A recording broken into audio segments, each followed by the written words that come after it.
जनतंत्र टीवी और मैं हूं आपके साथ माधुरी तिवारी। बुलेटिन की शुरुआत करेंगे बड़ी खबर के साथ, जहां शीतकालीन सत्र का तीसरा दिन है। वक्फ बिल समेत पेश किए जाएंगे 16 विधेयक। सदन में वक्फ बिल पर हो सगावा, राज्यसभा में पेश होगा वायुयान विधेयक। मॉनसून सत्र में विधेयक को लोकसभा की मंजूरी मिली थी।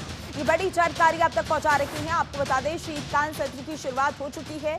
शीतकालीन सत्र का आज तीसरा दिन है और इसी के साथ 16 विधेयक पेश किए जाएंगे। उसमें वक्फ बिल भी शामिल रहेगा। वक्फ बिल जब पेश किया जाएगा तो जाहिर सी बात है विपक्ष उस पर तमाम सवाल उठाते हुए नजर आएगा और हंगामे के आसार भी जताए जा रही हैं। और इसी पर ज्यादा जानकारी के लिए हमारे संवाददाता नमित हमारे साथ जुड़ चुके हैं।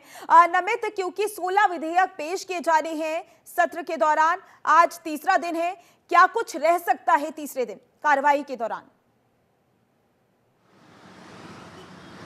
देखिए, बिल्कुल निश्चित तौर पर शीतकालीन सत्र का जो पहला दिन था, यानी कि अगर हम परसों की बात करें तो परसों काफ़ी हंगामा हुआ, जिसके बाद आज सुबह 11 बजे तक के लिए जो कार्रवाई थी वो स्थगित कर दी गई थी। आज 2-3 मामले हैं जिस पर हंगामा हो सकता है। पहला जो गौतम अडानी का जो मामला है, लगातार उनके ऊपर जो रिश्वतखोरी का आरोप अमेरिका के अंदर लगा है, न केवल गौतम अडानी बल्कि उनके भतीजे और उनके साथ साथ 8 लोगों के ऊपर जो अमेरिका कोर्ट ने अरेस्ट वारंट भी जारी किया है। गौतम अडानी के मुद्दे पर जो है वो सदन में हंगामा हो सकता है। विपक्ष के तमाम जो नेता हैं वो अडानी के मुद्दे को उठाएंगे। इसके अलावा संभल में जो 4-5 दिन से हिंसा का दौर लगातार चल रहा है, संभल में हालात तनावपूर्ण बने हुए हैं। संभल में हिंसा का जो मामला है उसको भी विपक्ष के जो तमाम नेता हैं वो संसद के अंदर उठा सकते हैं। इसके साथ साथ वक्फ बोर्ड से जुड़ा हुआ मामला निश्चित तौर पर संसद के सदन के पटल पर रखा जाएगा और वहां पर भी हंगामा हो सकता है, क्योंकि आपको याद होगा कि इससे पहले मानसून सत्र में जब वक्फ बोर्ड विधेयक पेश किया गया था, उसके ऊपर ज्वाइंट पार्लियामेंट कमेटी बनाई गई थी और जो वक्फ बोर्ड संशोधन बिल था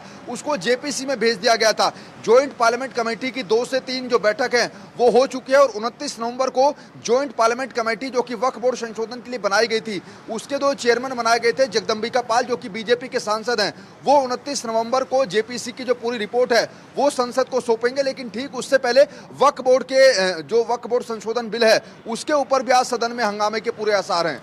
बिल्कुल देखना होगा नमित, कार्यवाही के दौरान क्या कुछ रहने वाला है। लेकिन अगर बात करें वायुयान विधेयक की, तो लोकसभा से इसको मंजूरी मिल चुकी है और राज्यसभा में आज पेश होगा, तो क्या लग रहा है कि राज्यसभा से भी इसे मंजूरी पूरी तरीके से मिल जाएगी?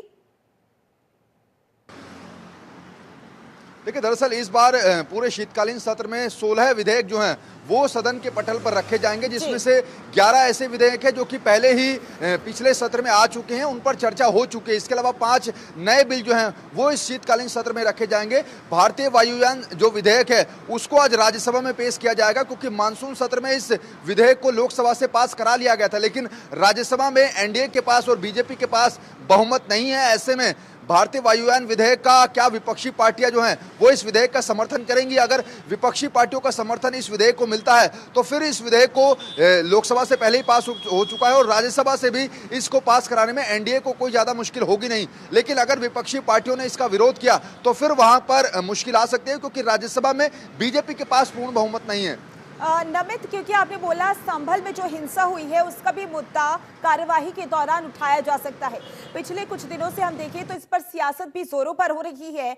ऐसे में क्या कुछ विपक्ष का कहना है इस हिंसा को लेकर?